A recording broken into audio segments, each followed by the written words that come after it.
Renaissance, many men sought their fortune with the sword. Many died a violent and anonymous death, but a rare few covered their names with glory. The Italians called these men the Condottiere.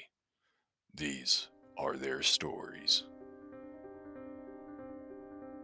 The ancient castle of Spillamberto has long guarded a crossing over the Pinaro River. In 1507, the Pinaro was the border between the lands of Bologna and those of its arch-rival, Modena. On May 1st of that year, an army mustered outside the castle, an army under the red and gold banner of the Bentivoglio family. The 21-year-old Count Guido Rangoni was lord of Spillamberto that day. His family had long used the castle to protect the territory of Modena from Bolognese raiders. Now Spillamberto would be a base for an invasion of Bologna itself. The Pope and his allies had forced the Bentivoglio to flee Bologna some 6 months earlier. Now the Bentivoglio were coming back with a vengeance. Guido's uncle Hannibal was the leader of this army. He was a captain that had fought bravely in many battles. The Bentivoglio and their allies had gathered together an army of about 6,000 here at Spillamberto. 1,000 of these were light cavalry. These were men of humble origin, trained with the crossbow and the sword. They would lead the attack. These cavalry would reconnoiter the roads to Bologna and seek out the enemy, while keeping the enemy's scouts away from the main force of the Bentivoglio. If the Pope's army tried to stop the Bentivoglio from reaching the city, then Hannibal would send in his men-at-arms. There were about 600 of these under the red and gold banner. These were noblemen trained in war since they were children, equipped with the best armor and strongest horses that money could buy. Only the bravest or most foolhardy could stand up to the charge of their lances. Once the men-at-arms reached the city itself, the foot soldiers would take the lead. These infantry were a mix of experienced professionals practicing a deadly craft and amateurs looking for some quick coin. They carried a motley collection of weapons, some with pikes, some with partisans, others were just using a sword and shield. The lucky ones wore a breastplate and a helmet, but most of the footmen were armored with nothing but a shirt and a prayer. The army also counted on 6 small pieces of artillery. These were useful against any cannons mounted on the walls of the city. These cannons were also able to smash open a city gate. They were not big enough, they were not powerful enough, though, to batter a hole in the wall. But the Bentivoglio were banking on a quick attack. There would be no time for breaking open the walls. The most important part of the Bentivoglio force lay inside the city. These were the people of the city. Letters from inside the city told that they wanted to chuck out the Pope's men and bring back the Bentivoglio. But would they take up arms and revolt? This must have been the foremost question on the minds of Hannibal, Count Guido, and any of the other commanders of the army. The gates of Bologna lay 20 miles from the castle at Spillamberto.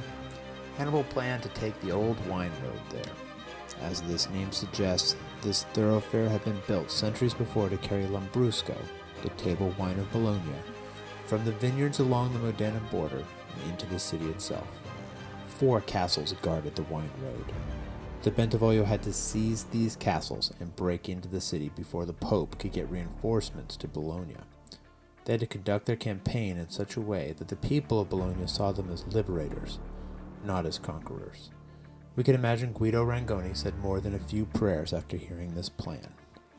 This Hail Mary of a campaign, and the army that made it possible, was the brainchild of Ginverva Sforza. She was Guido's grandmother and Hannibal's mom. For 50 years she had been the great lady of Bologna, but now she was in ill health and without much time left. Guinevere had begged the Pope to be allowed to return to Bologna and spend her last days in the country house she loved. But the Pope refused her time and time again. So Guinevere sold off all her jewelry and all her finery and used all her connections to provide her sons with an army. She was going to retake the city. The sword was going to succeed where the pen had failed, or so she hoped. As the first troops came across at dawn on the morning of May 1st, locals immediately noticed something unusual. This army behaved unlike any other army in Italy. The normal army took what it wanted from the peasants. but not this Bentivoglio army. It paid handsomely for the wine it drank on its way to Bologna. The Bentivoglio hoped this generosity, this hearts and minds campaign, would sway people to their cause. It worked. The first two castles on the road to Bologna opened their gates as the Bentivoglio army approached. People of the countryside rallied to the red and gold by the thousands. From Bologna itself, people came with intelligence of the happenings inside the city, and the news they brought was enough to make Guido's blood run cold. The commander of the garrison, Lucio Malvezzi, had been prepared for their attack. Before the first boat had even crossed over the Pinaro River into Bolognese territory, Malvezzi's men had shut all but two of the gates into Bologna. And they were not just shut, they were barricaded. Malvezzi had debris piled up by the gates to keep anyone from opening them. No one was going to be cracking a gate for the Bentivoglio to enter. The Bentivoglio would have been hard-pressed to find someone to even open the gates, though. The Pope's men had rounded up anyone suspected of being a Bentivoglio sympathizer and sent them off to Faenza. Who could lead a revolt in the city now? The common folk coming to the Bentivoglio must have told them that the family did have the support of the Bolognese, but there were grave doubts whether they could prevail against the Pope's forces. The Pope was bringing his gang of notorious cutthroats against the Bentivoglio. Giovanni Saucitello was a good example of the kind of man employed by the Pope. He was nicknamed the Dog because after defeating a French knight in a duel, he had cut the still warm heart from his enemy's chest and eaten a piece of it. But the most feared of the Pope's cutthroats was a former peasant. His name was Ramazzotto. He led a crack force of infantrymen recruited from the mountains above Bologna. People of the time called him the priest. This may have been because he liked to steal from churches, or maybe it was because he had sent so many good people to heaven. We will never know. The Bentivoglio needed a victory to show the people of Bologna that they could defeat such wicked men. Details about the campaign are thin, but with the information we do have, this is likely what happened. The Bentivoglio sent Guido Rangoni south to take the castle of Monteveglio. They needed him to protect the wine road from the south, lest an enemy emerge from the mountains and cut off the army from its base.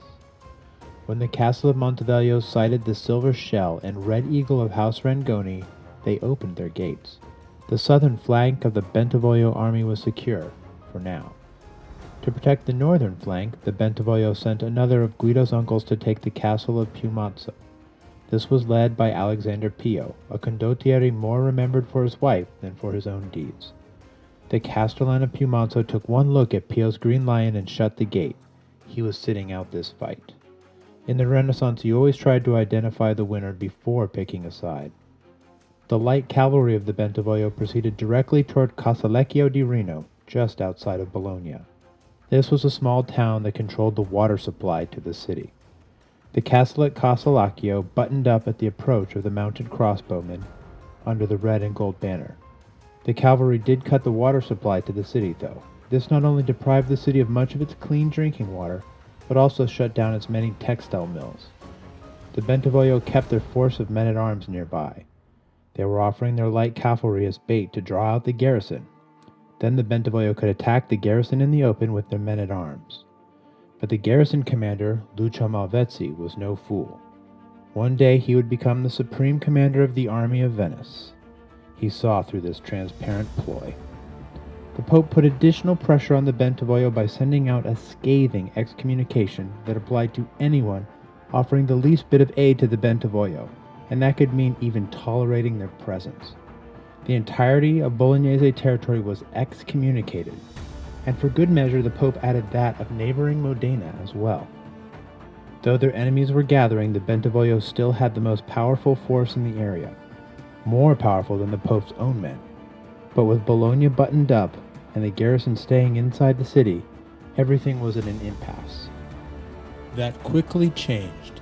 Guido Rangoni would eventually make his bones as a leader of light cavalry units. After taking Monteveglio, he led reconnaissance runs into the mountains. In doing so, he discovered that Hugo Pepoli was leading a group of mountain men toward the headwaters of the Pinaro River. From there, they could march rapidly downstream. If left unchecked, they would be able to come down behind the Bentivoglio force and cut them off from their base at Spillamberto. Guido raced to fight Hugo with a force of cavalry, but Hugo's mounted men handily defeated Guido's force and sent them running. It was just like the fencing halls of Bologna all over again. Guido let his uncles know about the force of mounted men, thousands strong, that was going to attack from the south. With enemies coming from all directions, the Bentivoglio now faced being surrounded. Rather than risk capture and giving the Pope the pleasure of mounting their heads on a spike, the Bentivoglio brothers retreated to Spillamberto. The Bentivoglio army knew this was a lost cause, and it melted away like dew in the sun. The Bentivoglio brothers soon left Spillamberto and went on the lam. There was a corridor of friendly country that led past their enemies in Modena, through Alexander Pio's lands to the south of the city, and then into friendly country off to the west. From there the Bentivoglio likely went into the territory of Mantua, though we do not know for sure. For all concerned at the time, they had disappeared into the wind. With assassins dogging their steps, their days appeared to be numbered. Guido Rangoni was left with his few loyal men at Spillamberto to face the wrath of the Pope. Soon, Guido's rival, Gerard Rangoni, came to the castle, riding in through clouds of drifting artillery smoke. He demanded the surrender of the castle in the name of the Cardinal of Modena.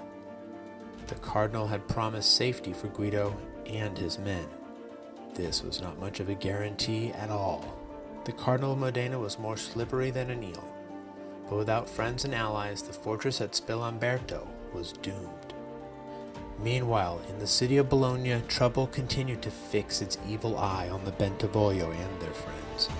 For the hateful Hercules Marescotti, the victory over the Bentivoglio was a disappointment. The Bentivoglio had killed almost the entire Marescotti family in 1501, and he burned for payback. He had hoped to see the heads of the Bentivoglio brothers adorning a spike by the city's western gate. Since he could not have this, he searched Bologna for some other way of getting back at the Bentivoglio.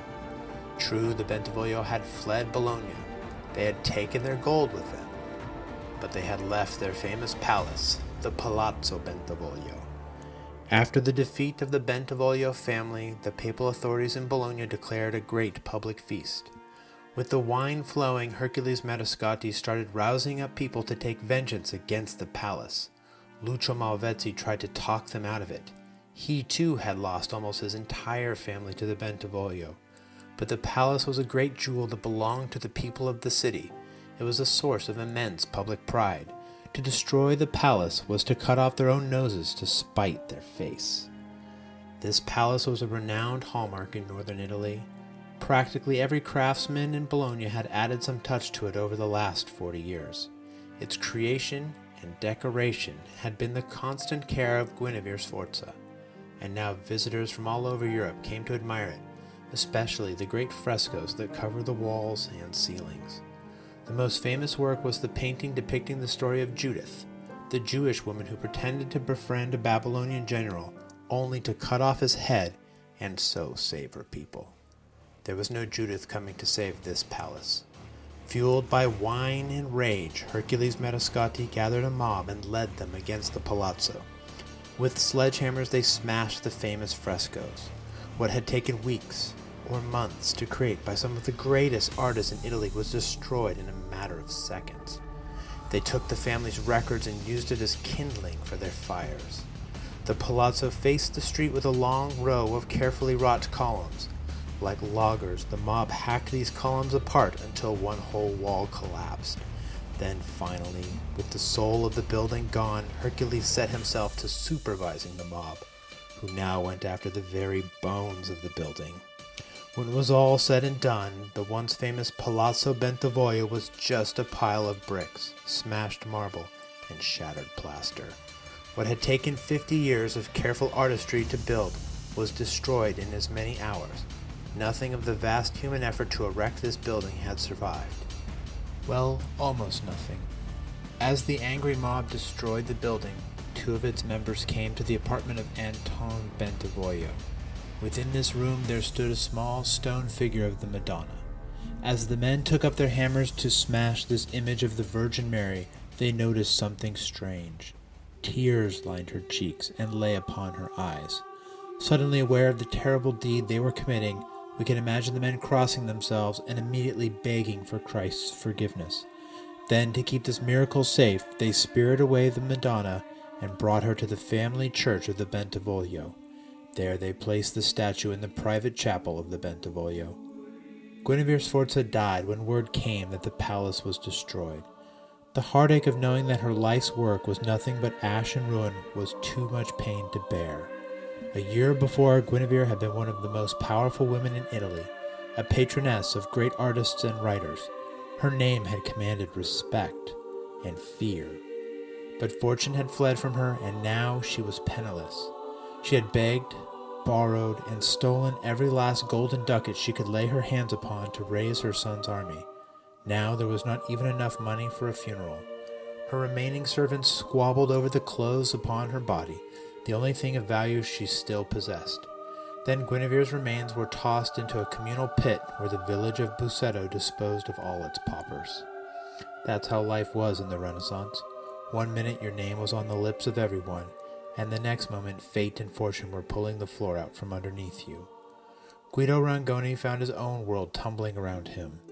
Just 1 year before, he had been destined to be the captain general of the whole Bolognese army. Now he was trapped in his castle of Spillamberto with no allies to call upon. The forces of his cousin Gerard surrounded the fortress and threatened to assault the castle and massacre the garrison.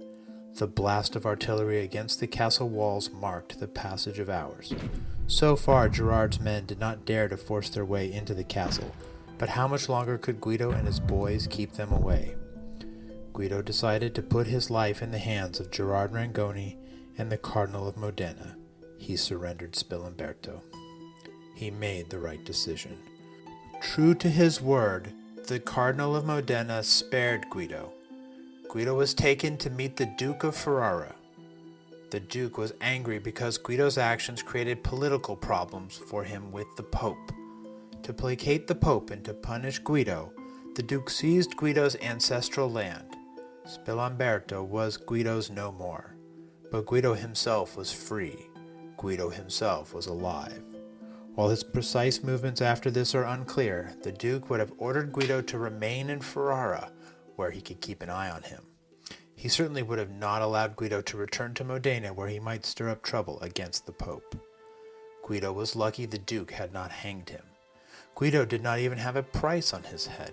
His uncles could not say the same.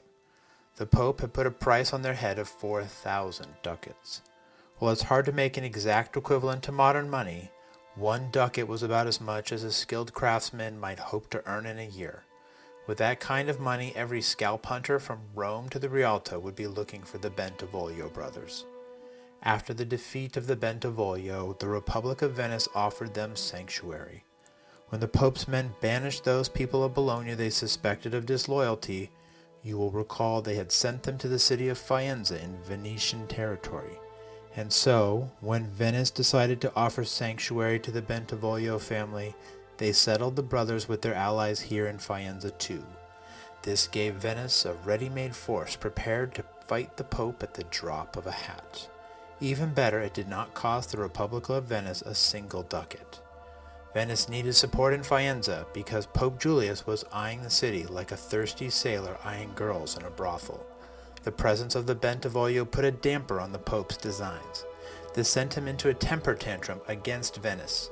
He wrote screed after screed, denouncing them for allowing the Bentivoglio to settle on Venetian territory. Eventually, Venice had to give in to the Pope's demands. They told the Bentivoglio brothers to shove off from Faenza. The Bentivoglio brothers were now up a creek without a paddle.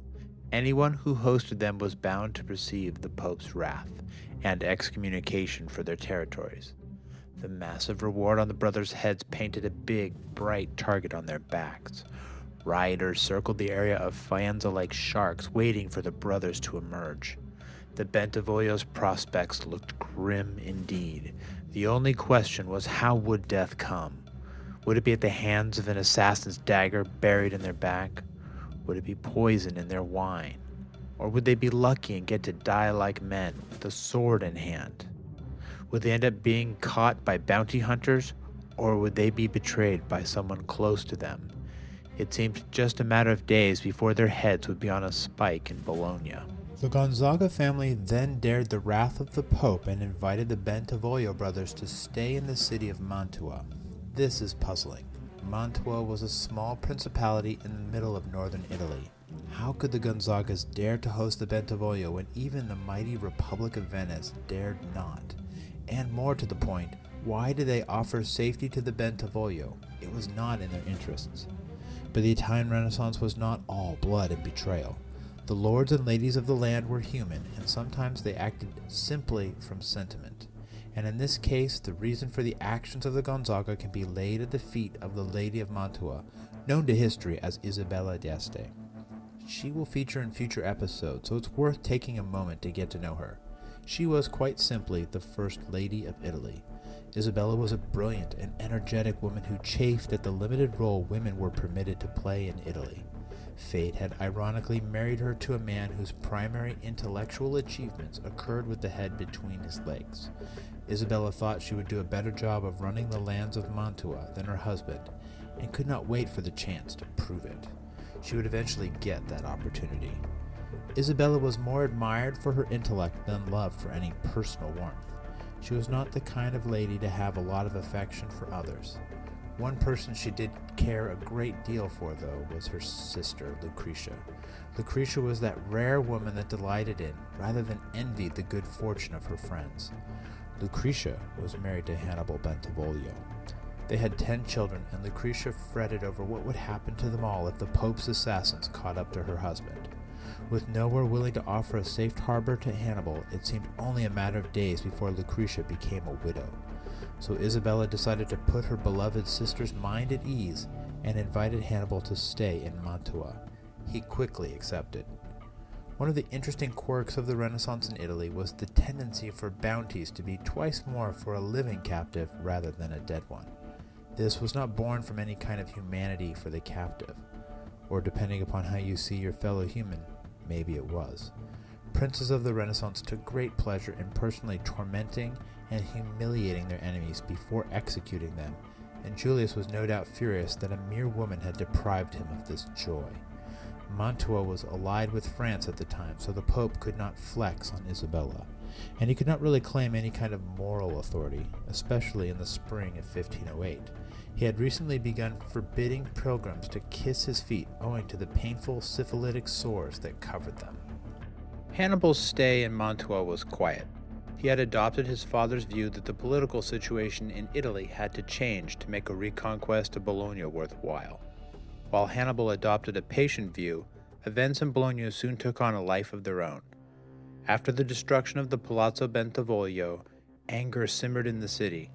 Everyone knew someone whose hands had helped to fashion the palazzo. The palace had been a source of city pride, a building that foreigners spoke of with wonder. It had been a monument to the genius of the Bolognese people themselves. This anger found a catalyst in the weeping Madonna rescued from the palazzo. To remind the people of the city that even God was displeased with them, the disaffected led processions through the city streets, bearing the weeping Madonna before them. According to chronicles of the time, it continued to weep for weeks after the destruction of the palace. The response of Hercules Maestro was to find those against him and use murder or the threat of violence to silence them. This did little to calm those angered over the destruction of the great palazzo. The people of Bologna would not be silent.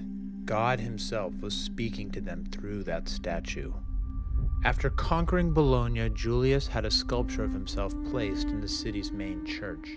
This imposing bronze statue by Michelangelo was a warning to the Bolognese to stay loyal or suffer the consequences. Now even the work of Michelangelo paled in comparison to the simple figure of the Madonna through which God himself spoke. A common man named Scopi was so moved by the sight of the statue and the rebuke that it seemed to carry from the Almighty that it tormented his soul day and night. Finally, the solution came to him. The God of the Old Testament was speaking through the statue. Eye for an eye, tooth for a tooth. The only proper vengeance for the crime against the Palazzo Bentivoglio was to destroy the palace of the Marescotti. Scopi took to the streets with his message of vengeance. He was a persuasive speaker who found many eager ears and developed a following so large that Hercules Marescotti dared not murder him. But Scopi did more than just talk. He soon assembled a secret army inside Bologna. Then he went to Mantua to speak to Hannibal Bentivoglio. Scopi declared that he and his followers would seize the city for him and make Hannibal Lord of Bologna. Reluctantly, Hannibal turned him down. Without the support of France, Bologna could never be free of the Pope, Hannibal said. Undeterred, Scopi pressed on with his plan. One night in January 1508, he and his secret army launched a revolt inside the city. They seized artillery and took control of the San Mamolo Gate. They sent a messenger to get Guido Rangoni and have him persuade the Bentivoglio to come in force. They hoped that this act of devotion would convince Hannibal to claim lordship over the city. The outbreak of the revolt sent the whole city into arms. Where one side cried, "For the church!" the other side cried, "For freedom!" The faction moved by the statue of Julius was weaker and smaller than the multitudes motivated by the weeping Madonna. Soon, Scopi's faction came to dominate much of the city, and they gathered around the object of their hatred, the Palazzo Marescotti. Fueled by checked rage, they threatened to burn down the palazzo with all the men, women, and children still inside. Into this chaotic scene stepped Ugo Pepoli. The ancient palazzo of his family was only a few blocks away from the palazzo of the Marescotti. Ugo put on his armor, grabbed a partisan, and went into the plaza outside his house. There he rallied his family and his supporters, and he formed them into a small army. It is easy to imagine him now leading this force along the Via Farini to rescue the Marescotti. Ugo's opponents would have parted like the Red Sea as he made his way to rescue the Marescotti family. Ugo knew he would not have long. Soon his enemies would have reinforcements. Rushing out of the door, the many members of the Marescotti family joined Pepoli's force. Ugo now had another dilemma: what to do with them. Wherever they went, they would bring the enemy's rage with them. Danger was growing quickly. Italian city dwellers owned crossbows and primitive firearms and would have taken to the roofs and aimed out of their windows at Pepoli's force. They would have especially tried to kill Hercules Marescotti, the destroyer of the Bentivoglio palace. Ugo had to make a split-second decision, and so he resolved to bring the Marescotti to his house and to there keep them secure. This meant his own house would now become exposed to danger. But the mob did not pursue Pepoli. Once Hugo and his small army was gone, the mob focused on its main mission. They destroyed the Palazzo of the Marescotti. God had called for its destruction, and they had answered. Once the Palazzo Marescotti was gone, the rage of the crowd quickly dissipated. Many returned to their homes. The street battle started to turn toward Pepoli's side. Scopi and his men still controlled the San Mamolo Gate, and they hoped that the Bentivoglio would come with their army of exiles. At this point, the Bentivoglio left Mantua, and no one quite knew where to find them. Almost no one. Guido Rangoni did. Scopi's messenger had found Guido and brought him to Bologna to reconnoiter the situation. With the eyes of the city on the San Mamolo Gate where Scopi and his supporters held firm, Guido was able to move about the city. What he saw did not please him. Reinforcements were coming to secure Bologna for the Pope, and this revolt was destined to fail. Once Guido's rival Gerard Rangoni entered the city with his troops from Modena, Guido figured it was high time to return to Ferrara and let Hannibal Bentivoglio know the revolt was a failure. Faced with the forces of Ugo Pepoli and Gerard Rangoni and the many cutthroats of Pope Julius II, Scopi negotiated a deal. He handed over the San Mamolo Gate and left the city with his life. The bodies of many of his fellow conspirators and those who had supported them would decorate public displays around Bologna in the weeks and months to follow. For Ugo Pepoli, his actions in the revolt had brought him to the notice of the Pope. Ugo Pepoli was starting to get a reputation. It is likely here that he came to the notice of the mercenary general Giampaolo Baglioni. This man features prominently in the saga of Ugo Pepoli and Guido Rangoni. You might even say that he almost single-handedly caused the duel, as we will later see. Baglioni was from Perugia in Umbria. The city is now known for its artistic treasures, but in the Renaissance, Perugia was a recruiting ground for Condottiere and Umbrian pikemen. Baglioni was much attached to the people of his land.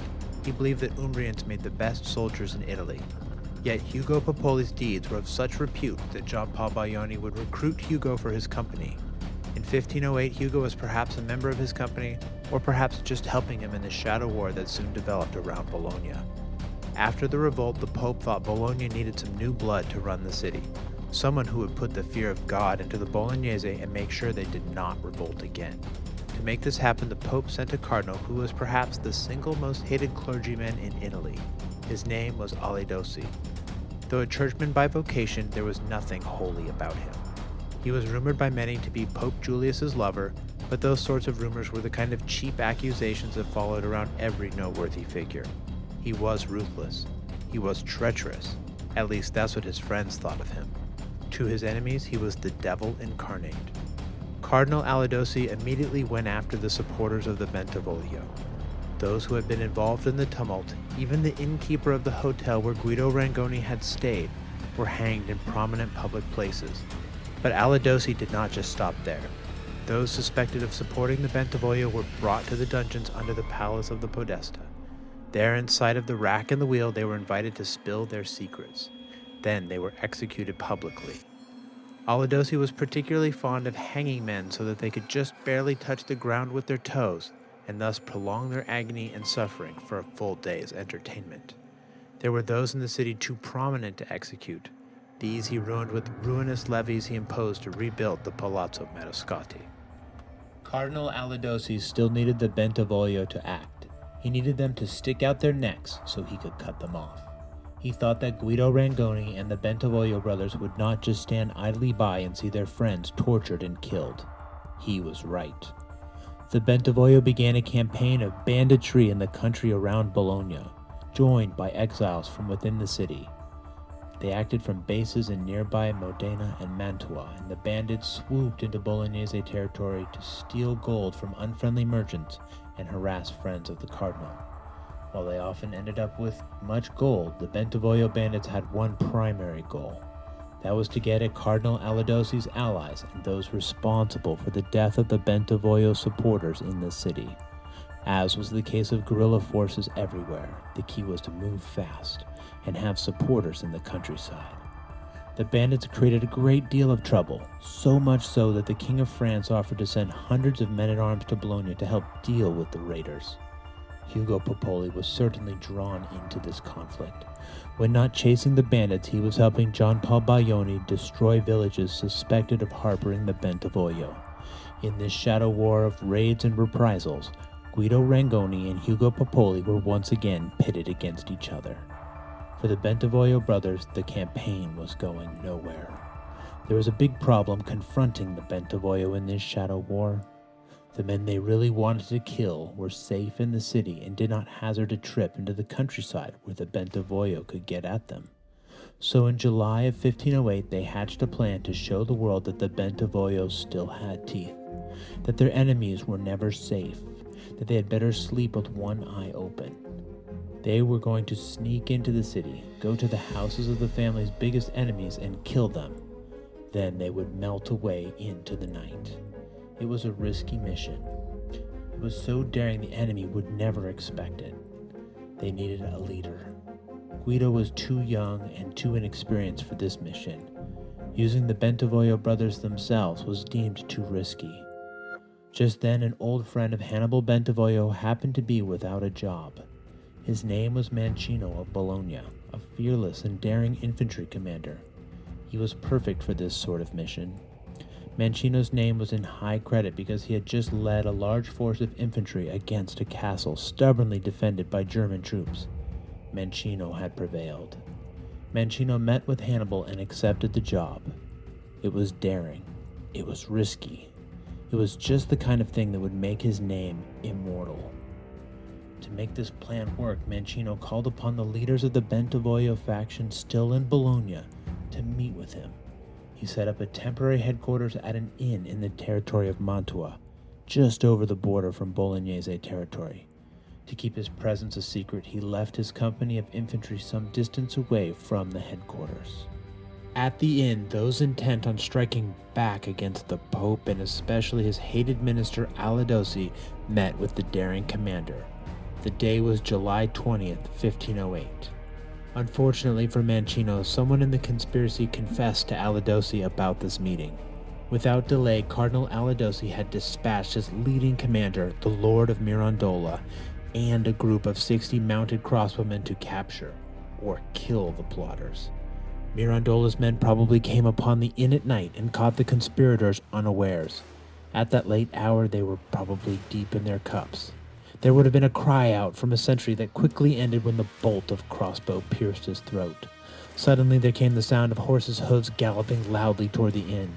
The half-drunk plotters started running out the doors, or jumping through the windows only to find angry crossbowmen waiting for them outside.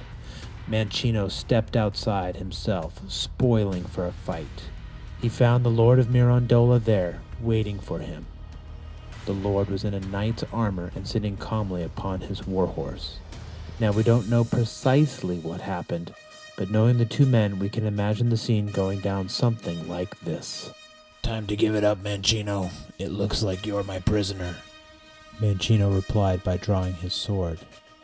We don't want you, Mancino. We just want to find Hannibal and Hermes. Oh, that's funny. Oh yeah, what's funny about that? Oh, well, he was just asking about you. Oh, is he ready to turn himself in? No, but he said that you should kiss his son goodnight the next time you go home. Then Mancino charged directly at Mirandola, even though the Lord was in full armor and sitting atop a horse with sword in hand. It was so preposterous that Mirandola likely snorted with derision. Then he spurred his horse into action and prepared to play polo with Mancino's skull. Was Mancino a crazy fool? The famous Maestro Achilles Marozzo provided a means by which a man on foot can fight a man on horseback, and this is exactly the technique that Mancino da Bologna would have tried. As he ran towards the horse, he pulled the cloak from his shoulder, and as he grew close to the animal, he prepared to jump to one side and throw the cloak over the animal's face. That was supposed to frighten and disorient the beast. And that's also when things started to go wrong with the plan. Mancino did manage to jump from one side of the horse to another without being run over. But the cloak that was supposed to cover the horse's head and spook the animal did not catch on its face. Instead, it alighted on its neck and then went floating harmlessly past. The horse never hesitated. According to the plan, Mancino lowered himself to strike at the horse's legs, but as he did so, Mirandola came with a downward thrust over the animal's head, and like the horn of the proverbial unicorn, the sword spitted Mancino in the chest. He went in with such strength that Mirandola had to let go of his sword as he trotted past. Mancino fell to the ground with Mirandola's blade protruding from him. Mirandola wheeled about on his horse and came back toward Mancino. He could hear air hissing through Mancino's teeth. He got off his horse and walked over to Mancino, hoping he would give him information about the Bentivoglio brothers. Where is he? Where's Hannibal? Ask your wife. The hard-bitten mercenary managed to whisper out. He even turned the corners of his mouth up into one last smile at the insult. Mirandola planted his foot on the dying man's chest. He slowly pulled his sword away from the man's body. Then he wiped the blood from his blade, and by the time he put the sword back in its scabbard, Mancino was gazing into the heavens with the blank eyes of the dead. As he rounded up prisoners, Mirandola sent a messenger back to Bologna. He would give Cardinal Aladosi, the mastermind of it all, word that Mancino da Bologna was dead. We can only speculate what Aladosi was up to at that moment, but he certainly gave a big, sinister smile when he heard the news. The torture chambers under the people's palace in the heart of the city would ring with the screams of the damned for weeks to come. And ever the good Cardinal Aladosi would be there to hear their confessions and forgive their sins, and then send them off to dance with the hangman. The death of Mancino da Bologna put a stake in the heart of the Bentivoglio's little guerrilla war. The brothers were on the run once again, with their supporters inside and outside of the city, either dead or in the wind. But Aladosi had a new problem. Hugo Pepoli had stepped up to defend the interests of the church in Bologna. He had dared battle with the mob and saved the members of the Marescotti family. He had shown complete loyalty to the Pope, even though members of the Pepoli family had sided with Scopi's conspirators. Hugo Pepoli was now a hero in Bologna, a worthy heir to the ancient and famous Pepoli name. Alidossi thought that Hugo might have been playing a double game, with some members of the Pepoli clan acting on behalf of the Bentivoglio, and other members led by Hugo supporting the Pope. Alidossi was even willing to consider that Hugo Pepoli might have been a loyal servant to the church. Alidossi could not have cared less. There was only room for one star in the skies over Bologna, and that was Cardinal Alidossi. Hugo had to go. Alidossi was just not sure how to do it yet. Poison was dicey at best. Murder in the streets was good and plausible. It was believable that some rabid supporter of the Bentivoglio might attack Hugo. But Pepoli was cautious and always traveled with guards. And besides, he could fight. Cardinal Alidossi would have to summon the Lord of Mirandola. He would have to call for his dog and his priest. Together they would figure out the right way to dispose of Hugo Pepoli.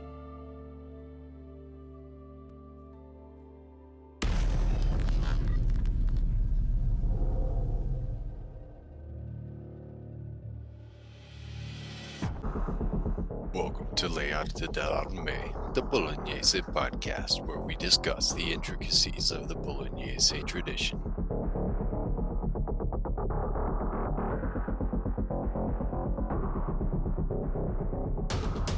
Steven, I've never been charged by somebody on horseback. Have you?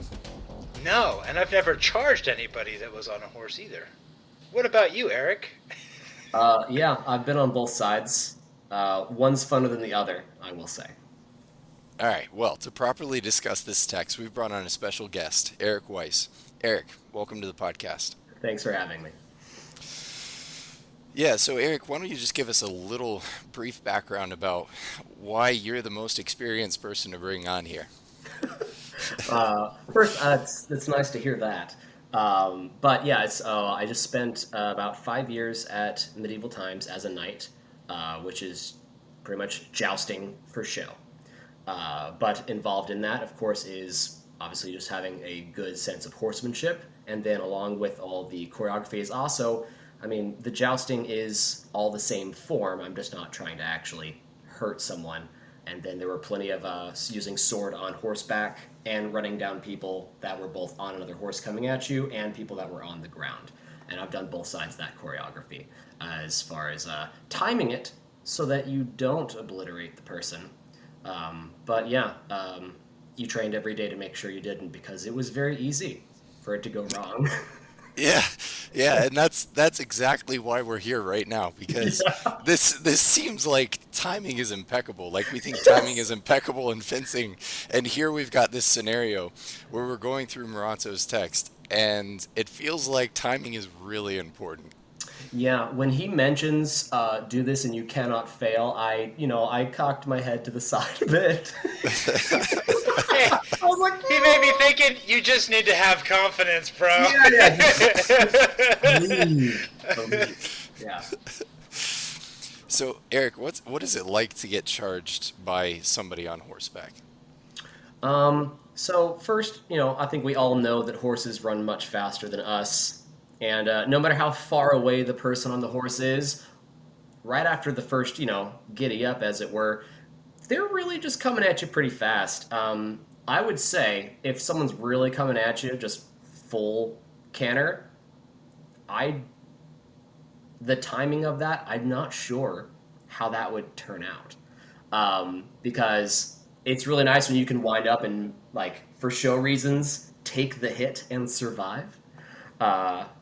But getting on the other side of a horse coming at you full charge, like if it has at least 20 feet, right? That's going to be purely a miracle. And to do it, you would absolutely come out on the other side, a god amongst men. Like, just to have pulled it off at all. Yeah. So this whole step to the right, step to the left, throwing the cape on the face kind of thing seems a little. Okay, so yeah. So saying that, throwing on the cape on the face, here's the truth. If you time it well enough, I'm sure if you actually take the cloak, like if you take the cape off and wrap it, you might quell all of your issues right there. So funny thing to know, these big, beautiful, majestic creatures of just pure muscle are terrified of little flaps of cloth. See, that's the thing we would never know, right? That's awesome. A flag in the wind, a plastic bag in the wind, pure evil. That is Satan on earth. And I did shows back to back. I mean, these horses are just like going with us, clanging swords, shattering lances. We get to the back. It's a done day. Somebody puts a flag away wrong and it flaps a little bit. Absolute bonkers. Like rips the chain off the wall, kicking, snorting, just it has to get out and it's gonna leave. Okay. But so it really has nothing to do with the sword. You're just putting the cloak there to terrify the horse and spook the horse and try to get away. I am saying that just taking the cloak off and wrapping it may be the trick, depending on the horse that you are riding. Okay, got it. But yes, the pretty much the throwing the cloak over the horse's face is pretty much what does it. It's if that fails, right, that's when the rest of it's probably going to go poorly for you. If you have any decent rider. Right, so a rider's probably going to try to make sure that the cloak doesn't get over the horse's face, right? If they can. That might not be something that you can do because the speed of it. So as you're running down, is there any other questions you want to ask before I start kind of getting on the both sides of being run down by a horse? Go for it. Okay, so from the rider's perspective, right? So you're always holding the reins in your left hand, right? So your right is free holding the sword. Whether you're deciding to go for a cut or a thrust, I would most likely assume a cut. You're pretty much, you're riding down and you're looking to cut along your right side, right? So your hand would most likely be in an ali corno type position, right? And you would drop it down, right, and come sort of a rise, Rodopio kind of rising cut, right? You can thrust, but I wouldn't suggest it. It'd be hard to get the sword back. That said, you're very much kind of capitalizing on them being along your right side. So if the person on the ground tries to move prematurely, it's a real simple fix to just sort of adjust the reins, very slight. Just like, it is just like an adjustment of the pinky to just turn the horse and meet them, right? So there's no for the person on the floor, there's no getting in a better situation running wise. Interesting. Right? Which is why I kind of agree with the position because I believe he says to take a chingara, right? Yeah, you step with your right foot to the horse's left side, and then cut the reins with your sword.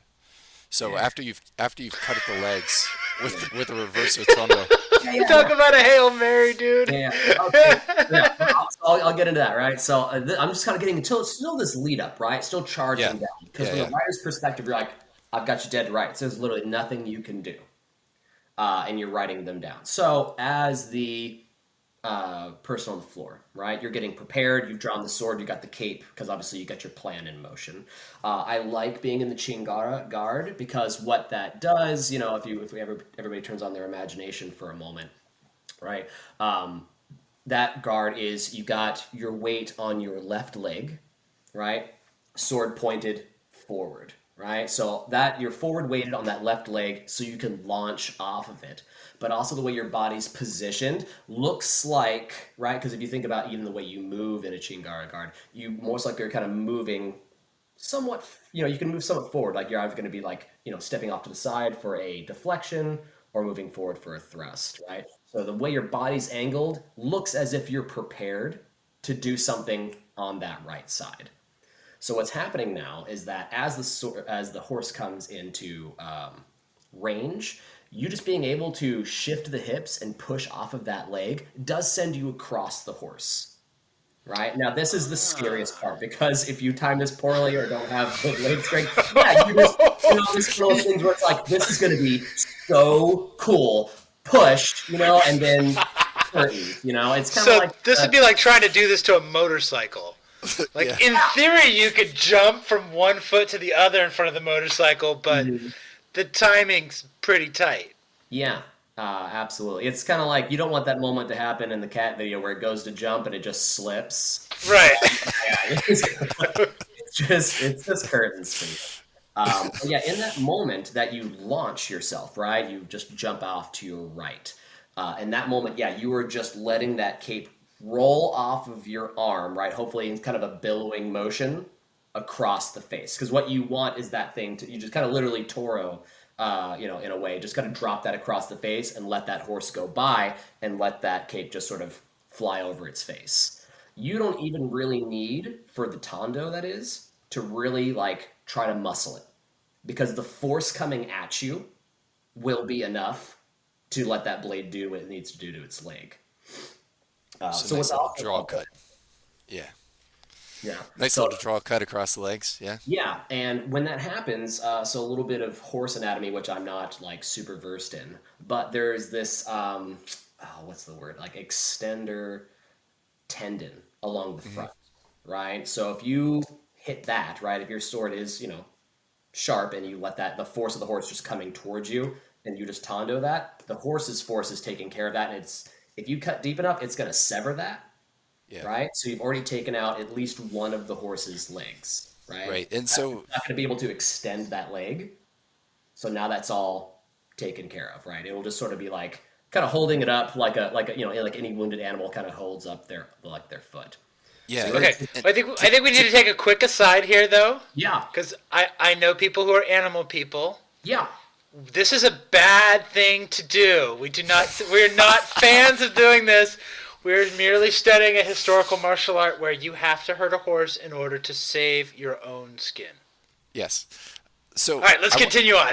I want to describe something that you're kind of illustrating here, because I think it's actually kind of important, Eric. So for people that are listening, if you were to grab the back side of your arm, basically like a horse's leg is designed like our arm going backwards, right? Correct. That's how so if you feel the tendons that are on the back side of your arm behind your elbow, those are the tendons that you would be cutting. So imagine, all those times that you get hit and it sucks when you get hit in the forearm right there, or even if you get hit in the elbow and how bad it sucks, that's kind of where you're aiming. So think about the back side of your arm, right? So just wanted to illustrate that. What a great analogy, Joshua. That's what that's what you were pointing at. So that we're basically doing that to the horse. So we just have to imagine our arm is flying forward at 30 miles an hour and it runs into a blade.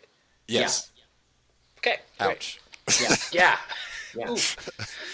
Yeah, and just take note that it's you could very successfully throw the cape on the face and tondo the leg and still be run over in this moment. So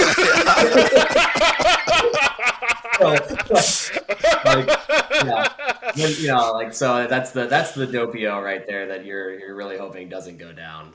But that is the thing. So that said, also what a crazy world we have to live in to be hey, by the way, don't do this. This advice and try it on a horse today. Do not do this to horses. Yeah.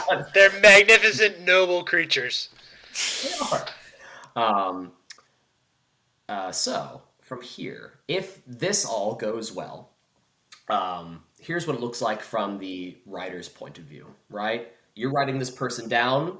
It just seems like this is easy, right? It's going to be one swipe, one and done. What can they do?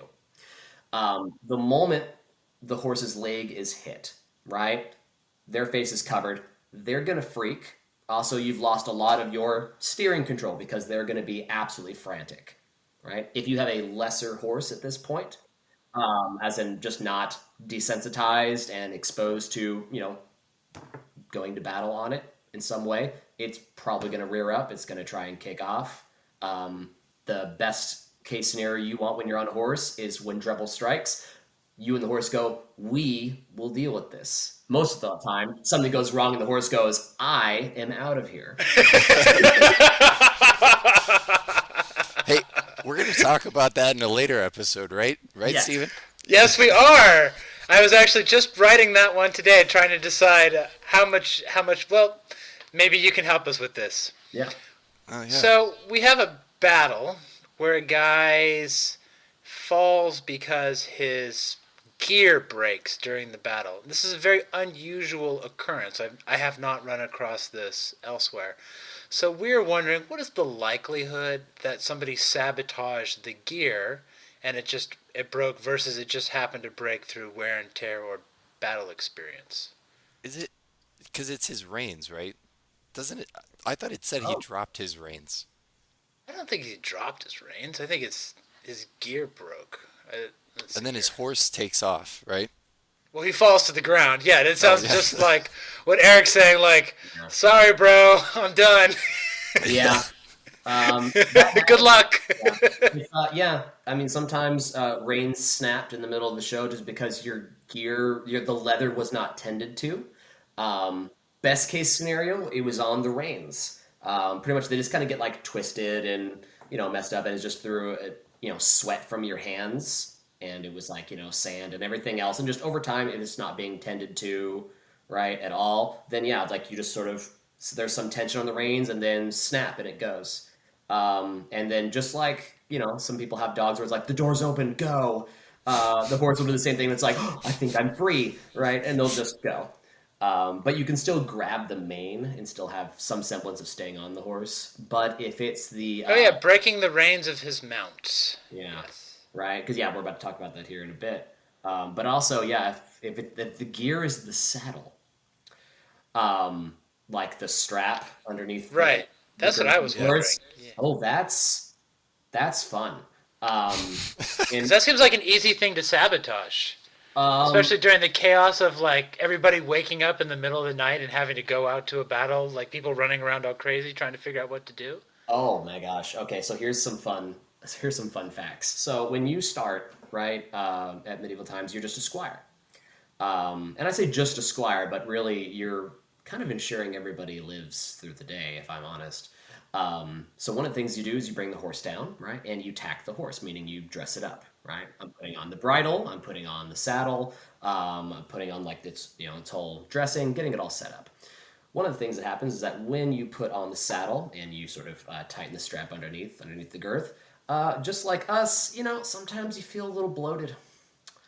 And have you ever just put on your belt and then about 10 minutes later you're like, and then you can tighten one more belt loop.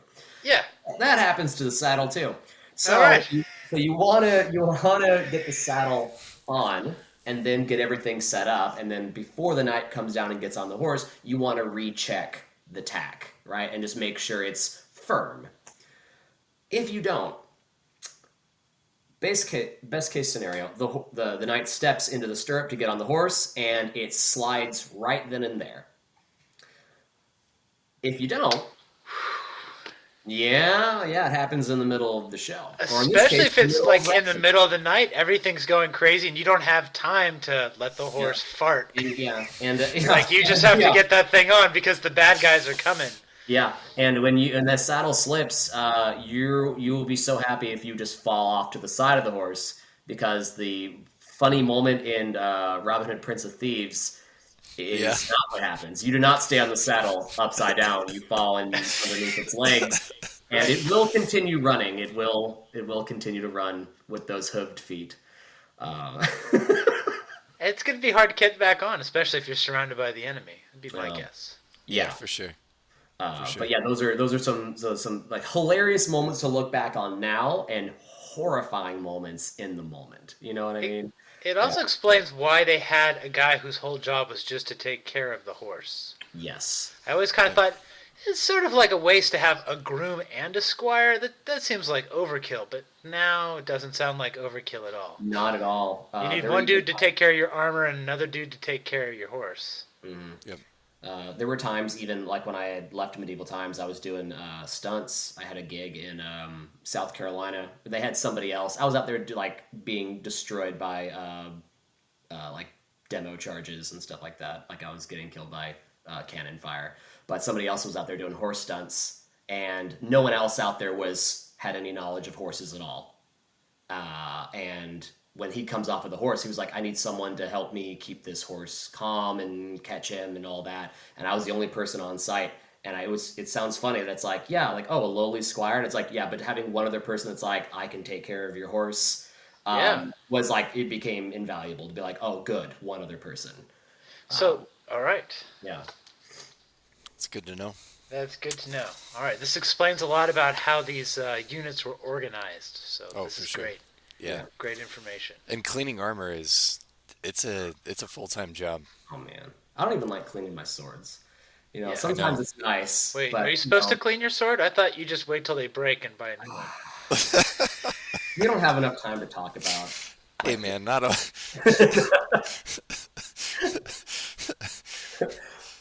Yeah, I just started running my own club, and now I'm just like, oh, why couldn't I have just done synthetics? I don't want to have steel now. Yeah. All right. Okay, so let me get back to this. Yeah. Okay, so last we left our intrepid hero, he was jumping in front of a horse. Yes. So, and I love how he actually opens this up too. You know, it's like, if through misfortune it should befall you, and I'm like, no better preface to this. No better preface to this situation. So yeah, which is, I think it's funny, is at the end he's like, and you cannot fail, and it's like, well, easy to say, because if you try it and you don't do it well, you'll never know. The last thing you knew is, look how cool this is going to be. And right. Well, everybody who did it correctly survived, and all those who didn't aren't there to tell you about what happened. Yeah. But okay, so last we left off, right? So you just kind of go across. You don't even have to muscle that that reverse otando, right? The force of the horse is really going to take care of that for you. So, assuming that you have draped, the cloak over the horse's face and hit the leg, right? The force of that is going to knock it back. That force will bring that sword back at you. So I love that your first move is pretty much taking that, and I would say, nearly just making that, that almost into a stramazzone to come right down and sever the rein. Right? So the force of that horse leg hitting it is actually going to give you what you need. Right? Obviously, the bringing your left foot behind you is just so it's simply not mangled by the horse. And if you can really accomplish this, you are set. There's not much this rider can do, because if that horse's leg is truly got that severed tendon and it's blind, even for a moment, even if in that moment it's blind and then it falls off afterwards, does not matter. If you can sever that rein to take away the rider's control and snag that bridle, you're set. Because you can honestly just hold that horse, and if the rider tries to get at you, you can just honestly move behind that horse head a little bit. Right? To preface again, don't do this. Right? But you can honestly just threaten them with their own horse's head and just sort of control the movement of the horse. Because technically you would want to really tondo its left leg, because if you're going to grab the bridle on the left side, you want that leg to be lame. That way the rider can't, whatever control he has, can't maneuver it towards you. Have it, run you over right there. So you've got complete control of the left side.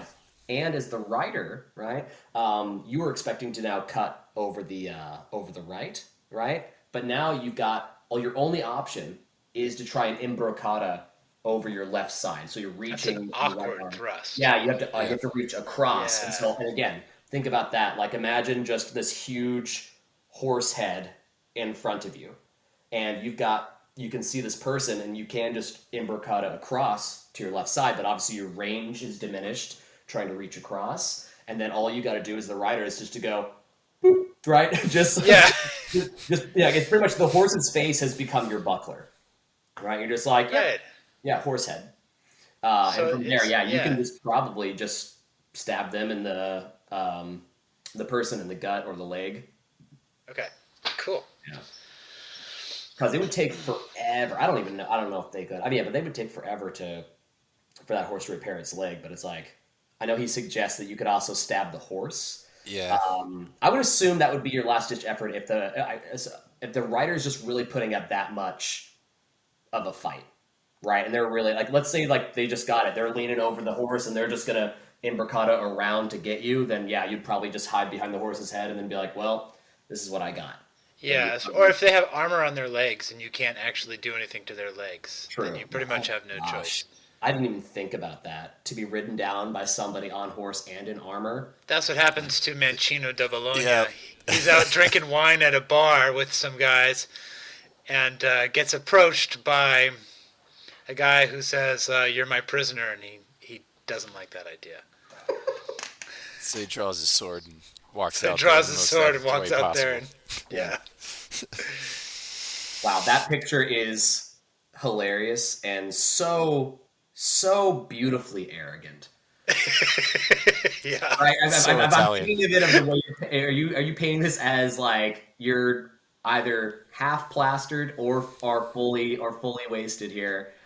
He's just an epic badass. Yeah. Yeah. And someone on a horse says you're gonna surrender to me, and then when he doesn't, he gets ridden down. So you're gonna perform all of this. You know what? It's true. I think you would have to be a little verschnickered to be like, you know what? You know what? I'm You gonna know what? You're I'm gonna right. pull off this He one was thing. probably wasted. pull off this one We thing. didn't work that in there enough. It was probably my, "Yeah, I'm not your fucking prisoner." Yeah. I just love that he walks out and it's like, he's got all these guys with crossbows pointed at him and there's Mirandola in full kit and Right. full armor and he's just like, fuck it, draws his sword and just like, let's do Does it. this. Yeah. Yeah. I just finished this one thing with his brother who literally climbs up, apparently scales the outside walls of a fortress to break into the fortress. So this is truly just a badass family, apparently. Yeah. No mention of a ladder or anything, like full on D&D style road, right? He Just climbing up the bricks, man, with that sword in his teeth, I guess. Oh. Yeah.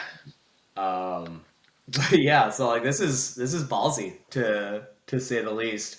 But yeah, so to reiterate that, if you can do this, if you can do the Cape Tondo thing, successfully get to the other side of the horse without dying, right? This is like that boss fight where you die. Yeah, Like, right. this is Dark Souls level. Like, you're gonna die 10 times before you pull this one off. So here's what I'm wondering. You say this is we started with the position of a horse charging at you, Yes.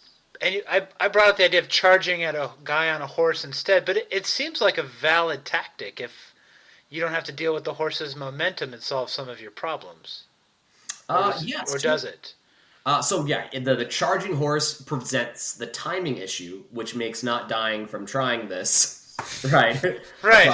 Yeah, if someone is Step literally one. like 10, 15 feet in front of me on their horse, and they, do a small giddy up, they can. I mean, maybe if they're a really talented rider, they can get to that canter, which is basically like if you're thinking about 3 speeds on a horse, right? To the layman, you're gonna think walk, trot, canter, which is just like walk, jog, run. Run.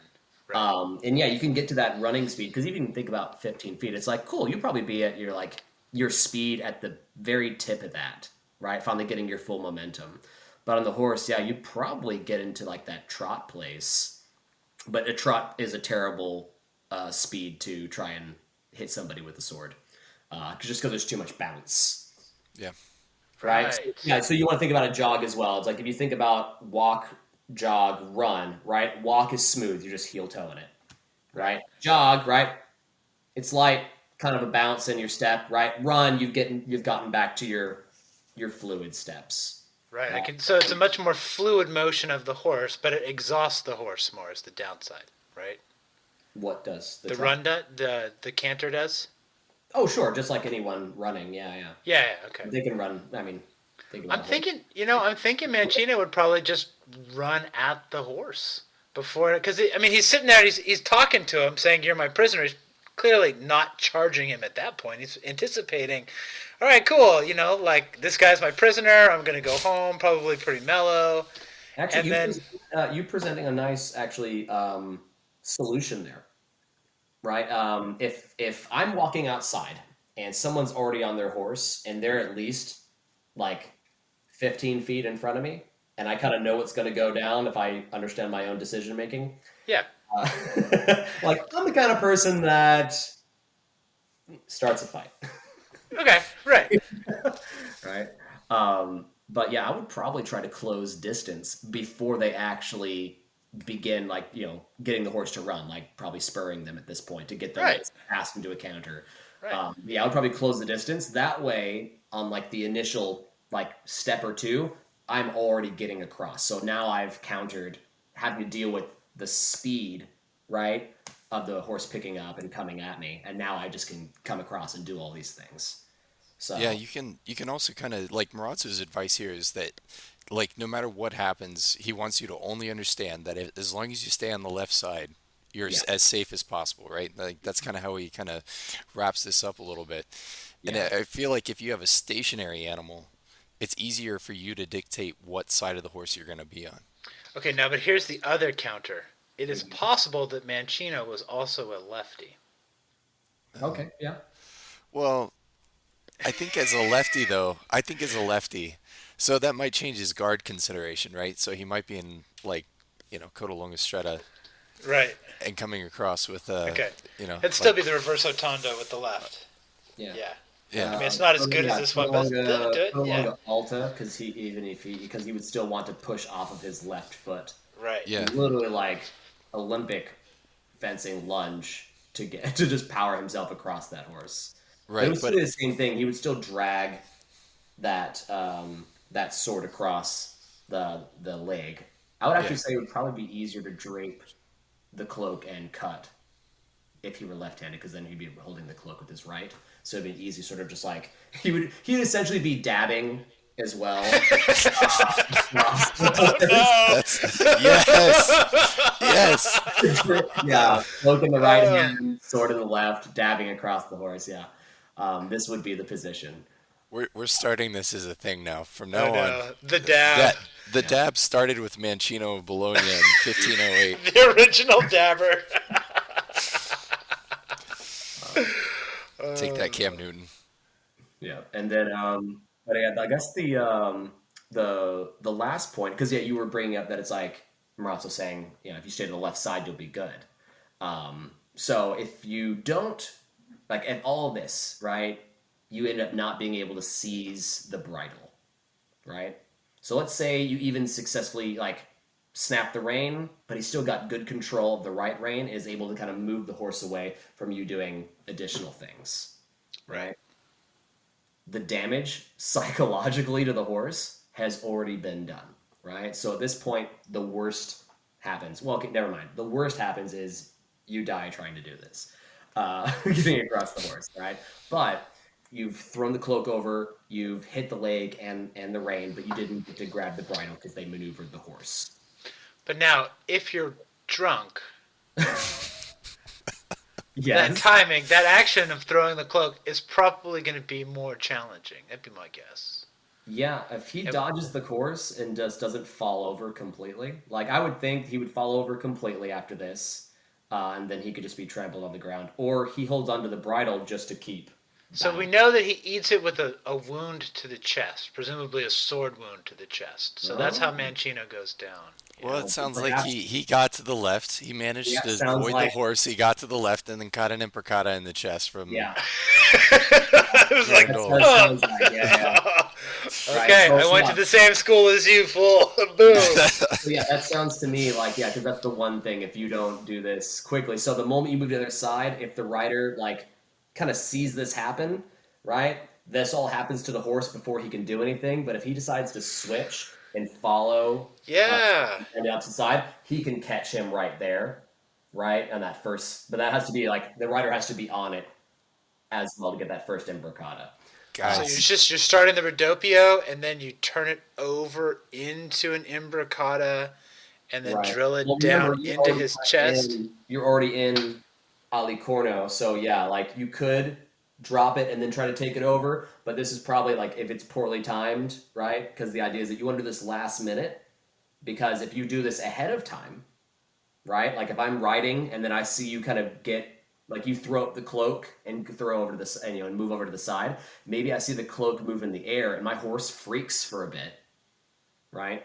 But if I can see you doing that without the horse's head kind of blocking my view, I'll just follow you, right? I'll just follow you and I'll take my sword that's already in Ali Corno and I'll just stab and lean across. Or no, if you're Mancino, you're probably waiting for the cut to come, and then that's when you actually switch sides, right? Yeah, because if you ever like drop anything like on the ground, like if you throw like a javelin from a horse and it lands point in the ground, butt up, you can totally drop your chest on the horse's saddle to just elongate your arm down, and you can pick whatever up. So you do the same thing with this thrust. I could just you're moving over to my left side as the rider. I can just like almost bring my body down to the saddle and just overreach. Just plunge down into it. And that would be a deep plunge.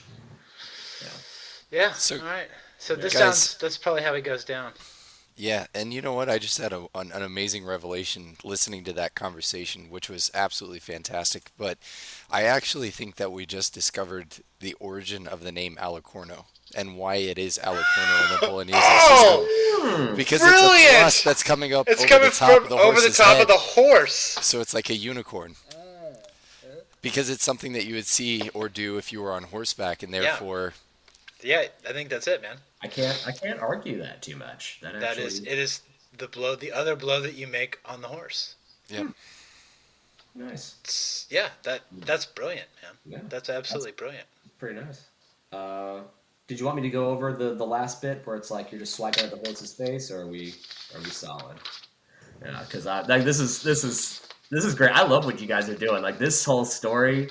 Like, have I missed any episodes on this? Like, this we haven't published it out yet. So we've been working like crazy on this, but when you start getting into primary sources, it's a lot of work. Yeah. Yeah. This is fantastic. Yeah, thanks. We're pretty stoked about this. Yeah. But all I would say is that his last bit, like if this doesn't work out, you just kind of swipe at the horse's head and knees, right? Because if you don't get the bridle and you end up kind of being far away from the horse, right? Like the psychological bit has been done to the horse already. Right. So you can be constantly moving off to the left, right? Because if the leg is lame, then that left leg he can't turn the horse toward you, right? To sort of aim himself at you, right? Or the horse, or pick up speed for that matter. And so... Yeah. And so you can just keep swiping at the horse's face and leg, and that thing will keep just rearing, keep ducking away. He will not he cannot outwill this horse to move towards you. The horse will be too scared, and that rider will probably have to dismount to then come after you. So with horses, it's not so much about killing them; it's more that you hurt them and scare them, and they say, "I'm done with this crap." Yeah. Okay. Because they'll heal from that leg wound, hopefully, in like 6 to 12 weeks, and that horse is far more valuable than any person riding it. At least in the horse's estimation. Well, it's been real, buddy. To be fair, we've reached the point in history where the most of the Italian cities have stopped compensating Condottiere for their horses because the Condottiere keep losing horses in battle, and their horses are so expensive that they're just like, and more expensive than hiring the troops. So they're like, nobody's dying, but you keep having horses keep losing die. Horses. Yeah, So there's one guy who loses 47 horses in a battle. They're all just James Bonding it with the car. Okay. Yeah, exactly. So I'm starting to think they go on raids mostly to steal the other guy's horses so that they just have extra horses around. This makes sense, because every time there's a Bond movie, I'm just like, why do you keep giving him a car? Yeah, right? Didn't you learn the last time? He's just bleeding cash. Well, they've got, the Queen of England. They're fine. Sure. She's fun. She's bankrolling the whole operation. Big fan of Bond, the Queen of England. Yes. All right, cool, guys. Well, let's go ahead and wrap it up there. Eric, thank you so much for coming on. It was an absolute pleasure. I want to point out one other thing about our buddy Mancino de Bologna is that he was from Bologna, and he probably studied at the casino with Antonio Di Luca, the Maestro of Marozzo, and so he probably was. We can draw a little bit of inference there that he was absolutely trying to do the same trick that Marozzo did. Yeah, I like it. Or that Marozzo suggests. Yep. Anyway, that's I guess neither here nor there though for this. But that's why we looked at Marozzo. So we're bringing it all back into the text, right? Bringing we're bring in historical anecdotes into the historical martial arts that we study. So, yeah, Eric, it's been a pleasure, sir. Eric, Thank you thanks so a lot, much. man. Thank you. This was fantastic. Thanks for having me. Yeah.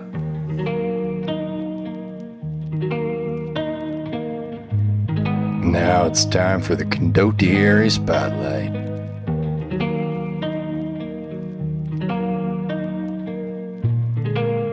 Melchiorre Ramazzotto, the priest.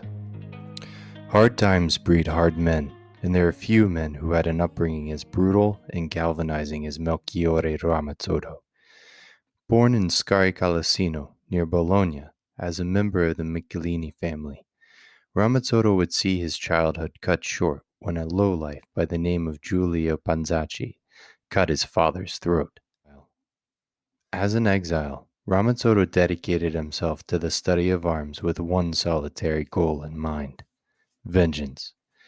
At the ripened age of 19, he would get that chance, but it would cost him everything. He was exiled from Bologna for committing multiple murders, all acts committed against men connected to the death of his father, except for Panzacci. Ramazzotto let Panzacci live, and this could well be the origin of Ramazzotto's vigilante alter ego, the priest. Forgive those who have sinned against you, and let God sort the rest. Ramazzotto didn't have to wallow in exile for long, because in Renaissance Italy, murder, especially multiple homicides of the austere nature, were apparently a pretty good thing to have on your CV. Whether it was through the graceful intervention of the Bentivoglio, or just murders so exemplary that it drew the right attention, the man who eventually came calling for Ramazzotto's services was none other than Lorenzo de' Medici. Turbulent times in Florence meant Lorenzo needed hard men around him, and he found a good one in young Ramazzotto. The Pazzi conspiracy, a forlorn trip to Naples, and the failing state of the Medici Bank meant Lorenzo's enemies were circling. Ramazzotto was faithful and plied his trade well, serving as Lorenzo's bodyguard for the better part of a decade, until his master died in 1492 of natural causes. Looking to reinvent himself in the wake of Lorenzo's passing, Ramazzotto went west with a command of 600 infantry, and joined the forces gathering to defend the Romagna against the French barbarians and Charles VIII. Charles, of course, didn't bother with the northern lords, and instead went east, where he plowed through Pisa, Florence, and Rome on his way to Naples. Spoiling for a new start and receiving no absolution from his ventures in the Romagna, Ramazzotto was again left wandering. That was until he was approached by an envoy from Piero de' Medici, who offered him a job. He was good at murder for Piero's old man, and Piero desperately needed someone good at murder. He was living in exile in Venice after he was thrown out of Florence for botching the diplomatic situation surrounding the arrival of Charles VIII, and a reprisal so strong it saw members of the junior branches of the Medici family braying for Piero's removal. In Renaissance Italy, deposed lords were both assets and political threats, and it was often easier to deal with them through assassination or poisoning rather than risk the consequences of their return following any upheaval against your new reign. So, for Piero, having someone who could both enact and look out for nefarious dealings was an absolute necessity. Naturally, Ramazzotto's first act as Piero's guy was to strike back at the junior branches of the Medici family, which he did by attacking Mugello, their ancestral homeland, in December of 1495.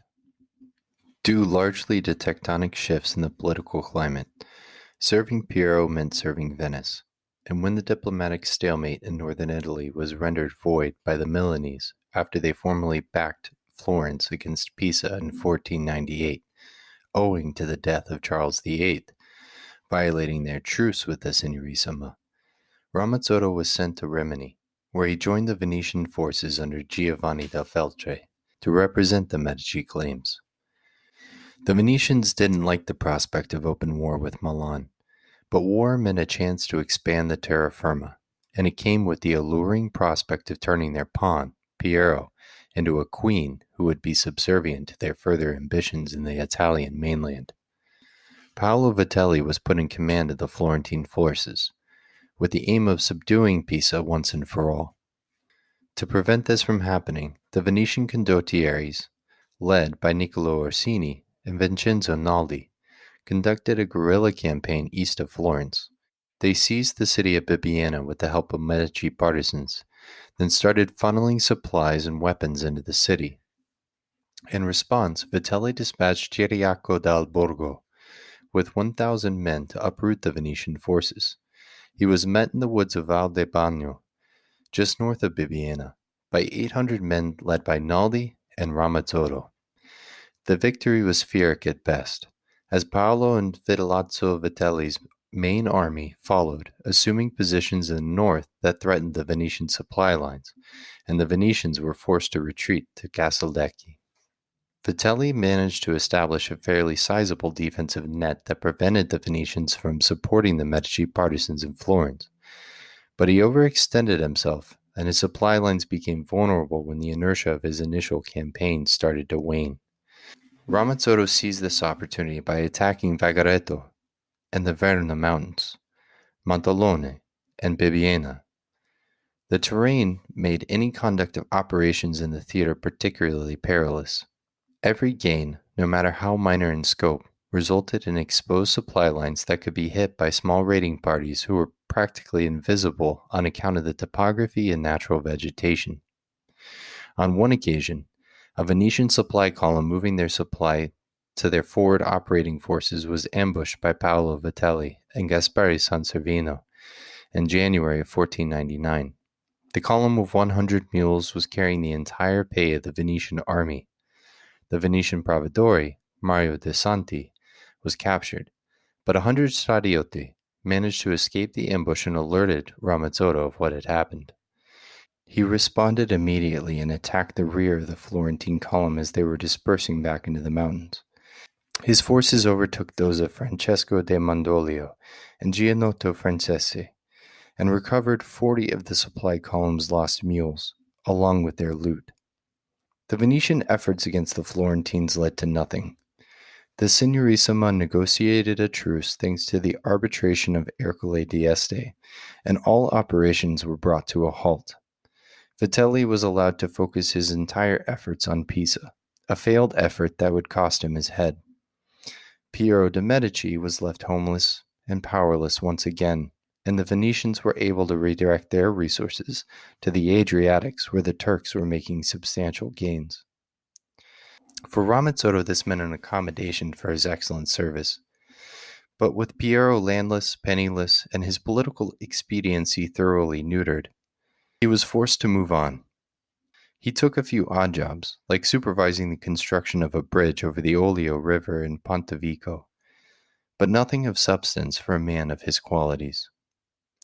2 quiet years passed for Ramazzotto before he was called upon once again in 1501. Time, necessity, and Ramazzotto's newfound reputation meant that Giovanni II Bentivoglio could afford to look the other way regarding the inconvenient matter of that series of salacious murders that resulted in Ramazzotto's exile from Bologna. The truth was, Giovanni was desperate.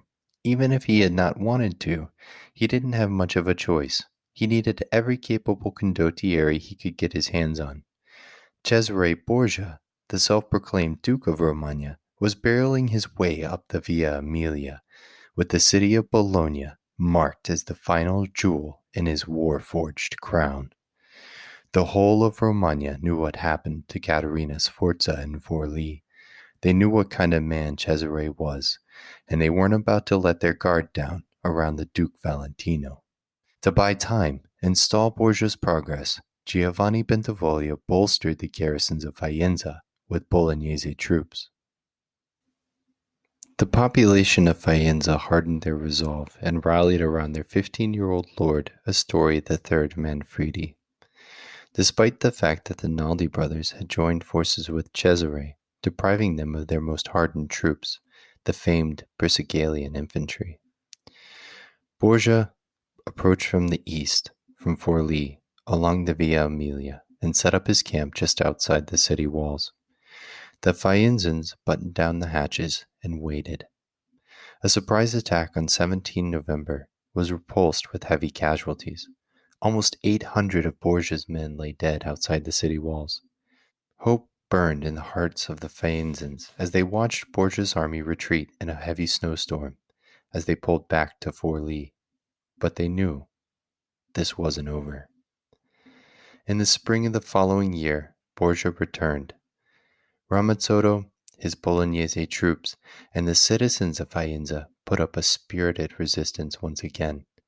But 2,000 French troops and a complement of heavy French cannon had arrived earlier in the year, and they were enough to tip the scales too far in Borgia's favor. On April 25th, young Astori III and his little half-brother, Giovanni, rode out of the city under a white flag of truce. Cesare was impressed by the resiliency of the Faenzans. Instead of sacking the city or imprisoning their troops, he offered them clemency and a chance to join his army. A resounding gesture of peace he topped by offering the young Faenzan lords, Astori and Giovanni, a trip to Rome to treat with his father, Pope Alexander VI. This fateful trip, unsurprisingly, was a trap. The boys were thrown in Castel San Angelo, tortured, humiliated, and later executed. No doubt, a warning to the rest of the lords of Romagna. Next, Borgia set his sights on Bologna. Giovanni II Bentivoglio had paid 40,000 ducats for French protection, and his only hope of survival was Louis XII keeping that promise. The problem was, Borgia's advance was so quick he had no choice but to concede territory to Duke Valentino's forces. With no French aid on the horizon, Giovanni gave up Castel Bolognese and immediately sued for peace. Borgia's demands were that he would keep Castel Bolognese, and Giovanni's son Ermes would marry the daughter of his captain Giulio Orsini. Then the Bentivoglio would provide his army with 100 men-at-arms paid for by the city's exchequer. It's unclear if Ramazzotto joined Borgia's forces after the surrender of Faenza, or as a part of the negotiated peace between Borgia and Bologna, but from this point forward he was a part of Borgia's forces. It's easier to justify the latter given the progression of his historical chronicle, but it's worth noting there were two paths he could have taken. With his forces bolstered and his dukedom consolidated, Cesare Borgia turned his sights on Florence. Ramazzotto was given a command of 1,000 men and tasked with forward operations of the invasion. His first task is the city of Firenzuola, but he was unsuccessful in taking the castle fortress of the old medieval town and had to face Borgia personally to explain his failure. The Florentines were so disturbed by the action of Ramazzotto's men in Firenzuola that they put a bounty of 2,000 ducats on his head, dead, and 3,000 ducats alive, or the forgiveness of a similar bounty to anyone who captured or killed the Condottiere. Borgia made a show of his arrival in Florence, sitting outside of the city walls and entertaining the likes of Niccolò Machiavelli and Leonardo da Vinci. He'd made outrageous demands of the Florentines, requesting that they hire him as their condottiere with an immediate down payment of 36,000 ducats, or else face the consequences. No one doubted that Borgia's threats held weight, but the Florentine Republic was practically bankrupt at this point, and they didn't have that kind of money. For 3 long days he held the city hostage, before suddenly disappearing in the night. Ramazzotto stayed in Romagna with Borgia's army, while the Duke of Valentino went to treat with his father.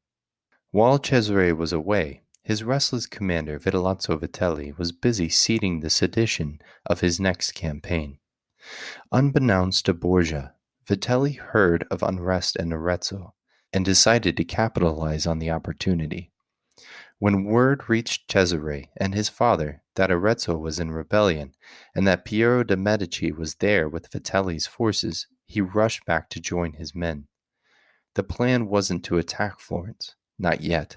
Louis XII had made it clear after his last expedition that any further attempts on Florentine territory would risk open war with France. He quickly dispatched riders to Vitellozzo Vitelli and Giampaolo Baglioni and told them to meet him on the road to Urbino. Borgia had requested permission to cross Urbino's territory and was granted the right by Guido de Montefeltro.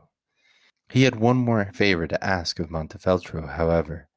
He requested the Lord of Urbino send men to Arezzo with haste to support his men attempting to prop up Piero de' Medici.